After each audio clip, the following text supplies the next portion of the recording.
वालेकुम बच्चों। आज हम ना मैं ये पहला लेक्चर रिकॉर्ड कर रहा हूँ फाइनल के लिए जो हमारे एग्जाम्स आने हैं। उसके लिए मैं सबसे पहले आपको बताऊंगा कि what is bioinformatics, what are its applications हैं और इसका इंट्रोडक्शन क्या है। इसके बारे में आज एक ब्रीफ सा लेक्चर दूंगा and this will be the part of your final exam.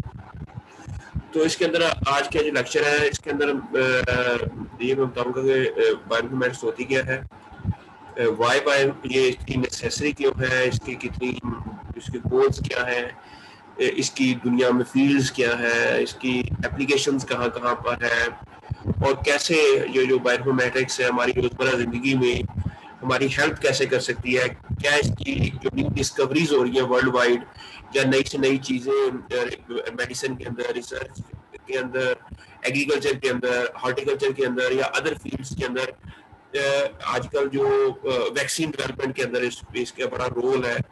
तो ये और this is very important, bioinformatics is very important, actually this is the future.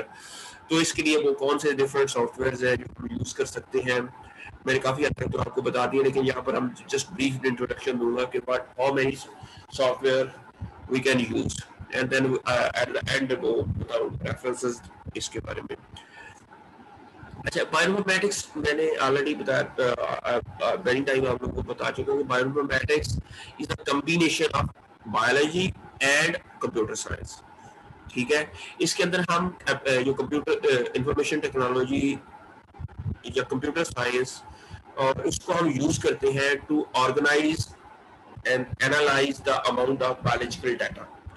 Biological data को अंडरस्टैंड करने के लिए वी नीड कंप्यूटर और उसके लिए डिफरेंट सॉफ्टवेयर हैं, एल्गोरिथम बनाए जाते हैं जो कि बायोइन्फॉर्मेटिशियन बनाते हैं, जिसकी वजह से हम जो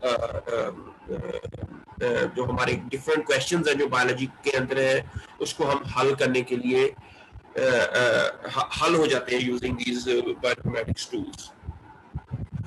स्पेशली जब से ये जीनोम सीक्वेंसिंग टेक्नोलॉजी आई है जिसके अंदर हम पूरे का पूरा जीनोम सीक्वेंस हो जाता है, तो उस हमारे पास अब डाटा जनरेशन तो बहुत इजीली हो जाता है, लेकिन there is a need of how to analyse that data. अब पूरे पूरे जीनोम सीक्वेंस है, ह्यूमन जीनोम सीक्वेंस है, टोमेटो का, पोटैटो का, बैक्टीरिया के जीनोम सीक्वेंस हुए हुए हैं। अब उन तमाम जीनोम जो अभी सीक्वेंस हुआ है उसमें से इंफॉर्मेशन निकालनी कि ये इसके अंदर जो डिफरेंट जीन्स हैं उनके फंक्शंस क्या है, उनकी स्ट्रक्चर्स क्या है, उनके एवोल्यूशनरी पैटर्न्स क्या है, this is all is very important if we study bioinformatics. So biological information of nucleic acid, I already told you that, and sequences हैं, जो उसके proteins हैं, फिर different metabolites हैं, उनके databases हैं, different proteins के databases हैं, different nucleotide के databases हैं। इन सब से हम information लेके कैसे हम अपनी एक तो जो हमारी लाइफ है उसको कैसे हम improve कर सकते हैं, कैसे रिसर्च के अंदर इसको हम यूज कर सकते हैं, कैसे हम नई डिस्कवरीज कर सकते हैं, कैसे हम बायोडाइवर्सिटी के अंदर इसको यूज कर सकते हैं। There are many applications of bioinformatics. I have already told you about the different DNA sequencing क्या होती है, प्रोटीन सीक्वेंसिंग क्या होती है। इससे हम ये मालूम कर सकते हैं कि different primary, secondary, tertiary structures क्या है और इससे हम we can easily understand the functions of the protein. तो bioinformatics is a field in which biology, mathematics के ये आ रहे हैं, इसके अंदर बायोलॉजी भी है, मैथमेटिक्स भी है, कंप्यूटर साइंस भी है, इंफॉर्मेशन टेक्नोलॉजी भी है।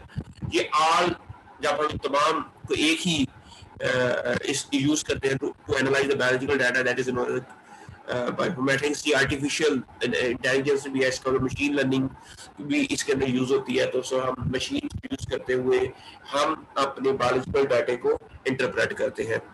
So it's a complex machine used to read biological data.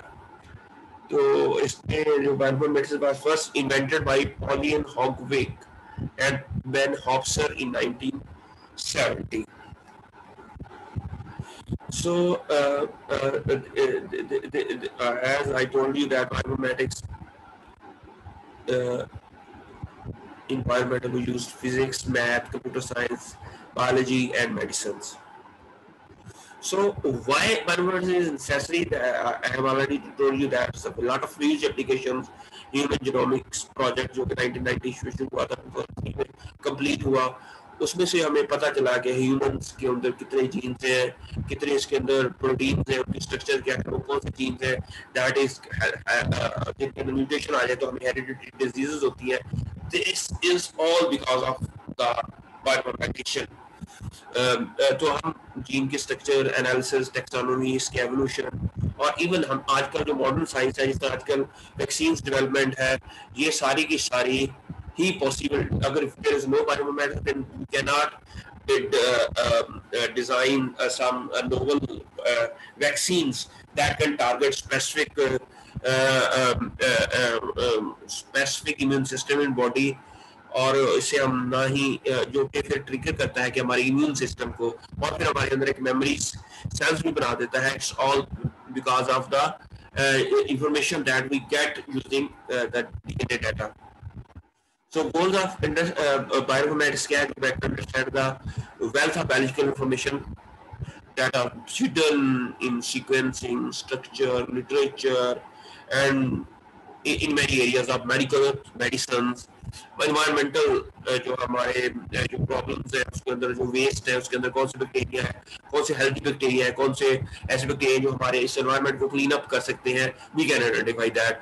Avon हम एग्रीकल्चर के अंदर हम जीन को आइडेंटिफाई कर सकते हैं, जीन के स्ट्रक्चर को पता चल जाता है. फिर हमें कौन से पता चलता है कौन से जीन्स है जो हाई यील्डिंग है, कौन से जीन्स है जो resistance against insect, paste and diseases है, और कौन से जीन्स है जो कि हमें ये पता कर देते हैं कि जो कौन सी जीन्स है जो फ्लावर प्रोडक्शन के अंदर जिनका रोल है, और कौन सी जीन है जिनका रोल है कि हम हीट के और एबायोटिक स्ट्रेसेस के अगेंस्ट हम इसको, और फिर लोगों ने उन जीन्स को कैरेक्टराइज किया बायोमेडिक्स को यूज करते हुए, उनके स्ट्रक्चर का पता चला, फिर उन्हीं जीन्स को उन्होंने ओवर एक्सप्रेस करवाते हैं प्लांट्स के अंदर. और there are lot of examples you can see on the internet, different research papers है जिसकी वजह से हम बायोइन्फॉर्मेटिक्स यूज करते हुए हमें पता चला. और फिर दूसरा ये है कि एग्रीकल्चर के अंदर इसकी बड़ी अच्छी इंपॉर्टेंस है कि इवन डिजीज सर्विलेंस, हमें पता चलता है कि वायरसेस है जो प्लांट्स के एग्रीकल्चर के अंदर, बैक्टीरिया है जो कैसे उसकी एवोल्यूशन हो रही है, कहाँ से वो किस तरह मूव कर रहे हैं, उसका स्पेशल एनालिसिस करते हैं, टेम्पोरल एनालिसिस भी हम कर सकते हैं यूज ऑफ बायोइन्फॉर्मेटिक्स टूल्स. तो लॉट ऑफ एप्लीकेशंस है, बायो वेपन्स भी इसके अंदर एवोल्यूशन स्टडी है, फोरेंसिक एनालिसिस है, क्रॉप इंप्रूवमेंट है, माइक्रोबियल जीनोमिक्स है, and many. So where bioinformatics help in experimental microbiology, genetics के अंदर whole genome sequencing data available है, हम जीनोम वाइड एनालिसिस कर सकते हैं, फिर हम प्रोमोटर सीक्वेंस एनालिसिस कर सकते हैं, फिर ट्रांसक्रिप्शन फैक्टर्स को आइडेंटिफाई कर सकते हैं और उनका रोल्स मालूम कर सकते हैं, और इसके अलावा सिमुलेशन है, मॉडलिंग है, जीनोमिक डाटा में लॉट ऑफ ह्यूज एप्लीकेशंस. फिर प्रोटीन स्ट्रक्चर को प्रेडिक्ट कर सकते हैं. there are different iTaser softwares there जो कि internet free of cost available है, where you can just add the DNA sequences and they will tell you what is the possible structure of the proteins based on the previous data.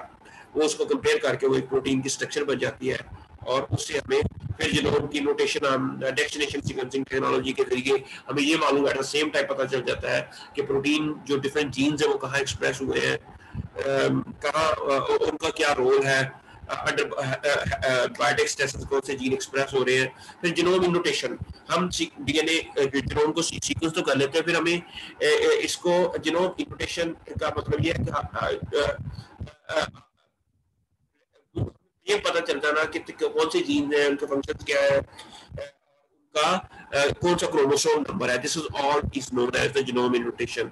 ये हम detail में इसके बारे में बाद में बताएंगे. इसके अलावा कंपैरेटिव जेनेटिक्स है जो हम काम कर रहे हैं कि जो डिफरेंट हम जीनोम वाइड एनालिसिस कर रहे हैं. This is all because of this known as the, इसके अंदर हम एरेबिडोप्सिस की जीन के साथ different all over other dog genes को हम कंपेयर करते हैं, और इससे हम डिफरेंट बायोलॉजिकल फंक्शंस को इंटरप्रेट करते हैं. और इसके अलावा already I told you that it's a huge application in health and drug discoveries. और इसके अलावा प्रिवेंटिंग मेडिसिन है, कितनी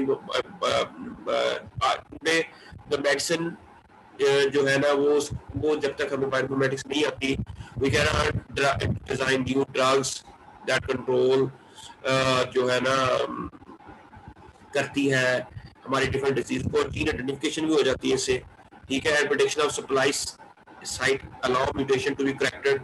इसके अलावा इसको फिर हम जब पता चल जाता है कि ये जीन के अंदर ये म्यूटेशन है, फिर आजकल तो CRISPR कैस टेक्नोलॉजी के अंदर हम जीन्स को म्यूटेट करके हम अपनी मर्जी के फंक्शंस प्लांट्स के अंदर, ह्यूमन के अंदर हम डेवलप कर सकते हैं।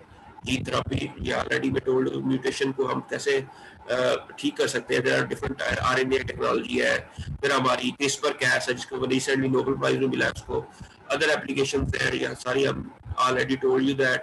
और फिर सॉफ्टवेयर और डिफरेंस के अंदर ब्लास्ट है जो बहुत इंपॉर्टेंट है। फिर आगे डिफरेंट सॉफ्टवेयर है जो मेगा एक्सेस के अंदर genetic analysis करते हैं, different algorithms है, this is all you know. And thank you for your uh, uh, uh, your concern and watching the movie, watching this video. ये सारा हमारा इंशाल्लाह ये सारा काम है, ये हमारे इंशाल्लाह पेपर्स के अंदर आएगा, एग्जाम्स के अंदर आएगा। Wish you best of luck for the exam. अल्लाह हाफिज़।